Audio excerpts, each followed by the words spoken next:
নমস্কার বন্ধুরা, চলে এসেছি আমার একটা নতুন ইউটিউব ভিডিও নিয়ে। আমার ইউটিউব চ্যানেলের নাম তোমরা সবাই জানো। আমি আবার বলছি, আমার ইউটিউব চ্যানেলের নাম হচ্ছে শুভদীপ চট্টোপাধ্যায় ব্লগিং। তো আমি আমার বন্ধুকে নিয়ে রণক ঘোষকে নিয়ে আমি এবারে আর রণক ঘোষেদের বাড়িতে যাইনি। তবে যেহেতু বাড়িতে গেলে হয়তো একটু দেরি হয়ে যেত, সেই জন্য আমরা হাওড়া ময়দানে পৌঁছে গিয়ে কোথায় যাব, তো আমরা যাব হচ্ছে পার্ক স্ট্রিট, যেখানে প্রত্যেক বছর বড়দিনে ক্রিসমাস পালন করা হয়। প্রত্যেক বছর মানুষ সেখানে যায়, আনন্দ পায়। তো আমরা সেখানে যাব, কিন্তু সেখানে যাওয়ার আগে আমি আমার বন্ধু সবাই মিলে জড়ো হলুম হাওড়া ময়দানে। সেখান থেকেই আমরা মেট্রো ধরে এক্সপ্ল্যানেডে যাব। এবার আমরা এক্সপ্ল্যানেড থেকে মেট্রো আসবে, এবার সেখানে তারা এক্সপ্ল্যানেডে করে মেট্রো আসবে। সেই মেট্রোতে ওঠার জন্য আমরা অপেক্ষা করে আছি। তো আমরা উঠেই পড়েছি মেট্রোতে। এবার সেখান থেকে যাব শোভাবাজার সুতারুটি। তো আমরা দেখতেই পাচ্ছি, তার আগে আমার বন্ধু বলে প্রত্যেক বছর মায়ের বাড়ি যাব। তা আমরা পার্ক স্ট্রিট যাওয়ার আগে আমরা শোভাবাজার সুতারুটি থেকে নেবে, সেখান থেকে গাড়ি ধরে আবার আমরা তার আগে যাব মায়ের বাড়ি, মানে সারদা মায়ের বাড়ি। তো দেখতেই পাচ্ছ, আমরা সারদা মায়ের বাড়ির উদ্দেশ্যে রওনা হয়েছি। কিন্তু সেখানে গিয়েও একটা কাণ্ড হয়েছে, সেটাও আমরা বলবো। তো সেখানে গিয়ে শোভাবাজার সুতারুটিতে নেবে আমরা সেখান থেকে, অবশ্য সেই দিনটা ছিল 25শে ডিসেম্বর, বড়দিন, গাড়ি ঘোড়া নেই। সেই জন্য একটা বাসে আমরা কিছুক্ষণ উঠে বাসে করে গিয়ে মাঝ রাস্তায় বাস আমাদের নিয়ে নিল, মানে রাস্তায় আমাদের নামিয়ে দিল। তা আমরা কি করবো বুঝতে পারছিলাম না, গাড়ি কোথা থেকে পাবো বুঝে পাচ্ছিলাম না। তাই আমরা আরও কিছুটা হাঁটলাম। আমরা কিছুটা হাঁটতে তবু আবার অনেক কষ্টে একটা ট্যাক্সি পেলাম। সেই ট্যাক্সিতে করে আমরা সারদা মায়ের বাড়ির উদ্দেশ্যে রওনা হলাম। অবশ্য আমরা এই দিনটাতে বুঝতে পারিনি, পার্ক স্ট্রিটে করে যাওয়ার সময় গাড়ির রাস্তা কিছু গাড়ি টাড়ি পাওয়া যাবে না। অবশ্য কোনোরকম একটা ট্যাক্সি করে বুঝিয়ে সুঝিয়ে আমরা আবার সারদা মায়ের বাড়ির উদ্দেশ্যে রওনা হলাম, এসে পৌঁছালাম। তোমরা দেখতেই পাচ্ছ, এই দিন বিশাল একটা আয়োজন হয়েছিল সারদা মায়ের বাড়িতে। চলো তোমাদেরকে ভেতরে দেখাই। এখানে দেখতে পাচ্ছ ফুল বিক্রি হচ্ছে। এটা হচ্ছে সারদা মায়ের বাড়ির ভেতর উঠোনটা।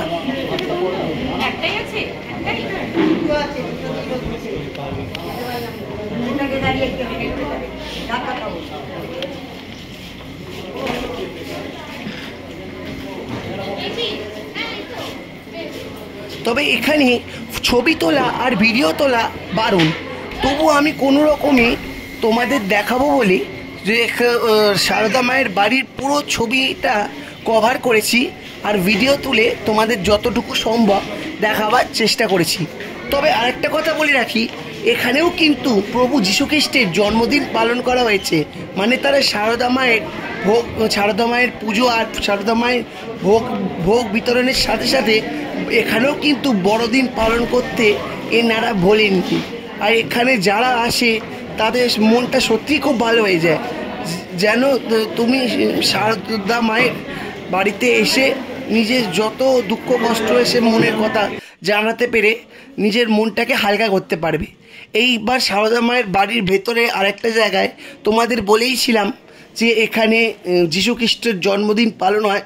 তো এখানে জন্মদিন পালন করা হয়েছে। তোমরা দেখতেই পাচ্ছ, যীশুখ্রিস্টকে খুব সুন্দরভাবে ছবি টবি দিয়ে সাজানো হয়েছে, কারণ সেই দিনটা ছিল মেরি ক্রিসমাস, 25শে ডিসেম্বর।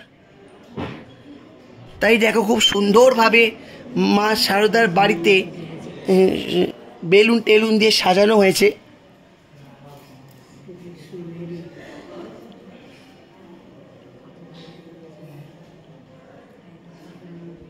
আমার বন্ধু রণক ঘোষ যখনই আসে আর আমাকেও বলে যে তোরা আয় প্রত্যেক দিনই আয়, প্রত্যেক দিন নয়, যখন আসার আমি যাব তোরাও আসবি। আর সত্যি জায়গাটা এত সুন্দর যে তোমরাও যারা আসবে একবার এলে বারবার আসতে ইচ্ছা করবে। দেখতে পাচ্ছ অনেক ভক্ত, অনেক মানুষ এখানে এসে মা সারদার কাছে এসে নিজের মনস্কামনা পূরণ করার কথা বলছে, প্রার্থনা করছে। কোনোদিন আমি এরকমভাবে ভেতরের ছবি তুলিনি, কিন্তু আজকে একটু সুযোগ পেয়েছি। ভেতরের মানুষরা কিভাবে এসে মাকে প্রণাম করছে সেটা তোমাদের দেখায়। এরপর দেখতেই পাচ্ছ ভোগ বিতরণ পর্ব চলছে। আমি, আমার মা, আমার বন্ধু সবাই মিলে খিচুড়ি ভোগ খেয়েছি। এদের ভোগ দেওয়ার নিয়ম হচ্ছে সারদা মায়ের বাড়িতে সারদা মায়ের ছবিকে প্রণাম করে সেখান থেকে নেমে গুরুজির মানে যিনি ওখানকার আচার্য গুরু যিনি থাকেন আর কি, সেই গুরু স্বামীজির পায়ে প্রণাম করে সেখান থেকে বেরিয়ে জুতো পরে খিচুড়ি ভোগ নিয়ে সেখান থেকে বেরিয়ে এসে বাইরে ভোগ খাওয়া। আর এরপরে আমরা উদ্বোধনী বলে একটা নতুন বইয়ের দোকানে ঢুকলাম। এখানে এসে আমি যীশুখ্রিস্টের একটা ফটো নেওয়ার খোঁজ করছিলাম, কিন্তু দুর্ভাগ্য এমন যে এখানে যীশুখ্রিস্টের ফটো খুঁজে পাওয়া যায়নি। অবশ্য দোকানদারের কাকু বলেছিলেন যে খুঁজে দেখবে, কিন্তু সেটার খুঁজে পাওয়া যায়নি। যাকগে, এবছর তো হলো না। তারপর যাওয়ার পথে একটা কালী ঠাকুরের দর্শন দেখা পেয়ে গেলাম, ভালোই হলো। তাকেও কিছু পয়সা দিয়ে তার আশীর্বাদ নিয়ে এবার আমরা আস্তে আস্তে বড়দিনের মানে পার্ক স্ট্রিটের উদ্দেশ্যে রওনা হব। তোমরা যারা আমার এই ভিডিওটা দেখছো, ভিডিওটা দেখার সাথে সাথে অবশ্যই লাইক, কমেন্ট, শেয়ার, সাবস্ক্রাইব নিশ্চয়ই করো। আর নিচের থাকা বেল আইকনটি অবশ্যই ক্লিক করে থাকো পরবর্তী ভিডিও পাওয়ার জন্য। আর দেখো, এখানে সামনে যাওয়ার পথে একটা শীতলা মায়ের বড় শীতলা ঠাকুরের ছবি তোমরা দেখতে পেলে। সেই ঠাকুরকে প্রণাম করে আমরা অটো করে আমরা আবার সেই পার্ক স্ট্রিট যাওয়ার উদ্দেশ্যে রওনা হব, মানে বেরিয়ে পড়েছি আর কি। এবার আমরা শোভাবাজার সুতানুটি থেকে আমরা সেই পার্ক স্ট্রিট যাব। আবার আমরা সেই আমার বন্ধুরা মিলে সবাই মিলে আমরা আবার টোকেন কাটলাম শোভাবাজার সুতানুটি থেকে।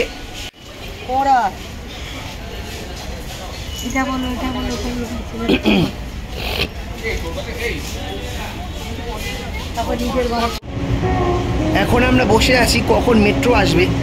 দেখতেই পাচ্ছ আমার মা আমার পাশেই বসে আছে, আমার পাশে একজন ভদ্রমহিলার পাশেই আমার মা, আর আমার পেছনে যে কালো গেঞ্জি পরা বন্ধু রনক ঘোষ। আমরা সবাই এখন অপেক্ষা করছি মেট্রো কখন আসে আর কখন আমরা সেই বিশেষ জায়গায় মানে যেখানে সবার যাওয়ার প্রিয় জায়গা পার্ক স্ট্রিট সেখানে যেতে পারবো। তারপর আমরা শোভাবাজার সত্যিন্দ্র থেকে আমরা আবার মানে আমরা পার্ক স্ট্রিটে নেবে। এইবার দেখতে পাচ্ছ ভিড়, তো আমরা আর বেশি কথা বলবো না, পার্ক স্ট্রিটে নেমে পড়েছি। শোভাবাজার সুতানুটি মেট্রো থেকে নেমে পার্ক স্ট্রিট চলে এসেছি। দেখতে পাচ্ছ অজস্র মানুষের লাইন, কত মানুষ এখানে ভিড় করেছে আজকে বড়দিন ক্রিসমাস দেখার জন্য। তো তোমরা ভিডিওটা দেখো আর কেমন হয়েছে অবশ্যই কমেন্টে জানো, ঠিক আছে?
আরো সুন্দর করে তুলতে প্রশাসনের সাথে সহযোগিতা করুন। ট্রাফিক আইন মেনে চলুন। বিক্ষিপ্তভাবে রাস্তা পার না করে নির্দিষ্ট ক্রসিং দিয়ে রাস্তা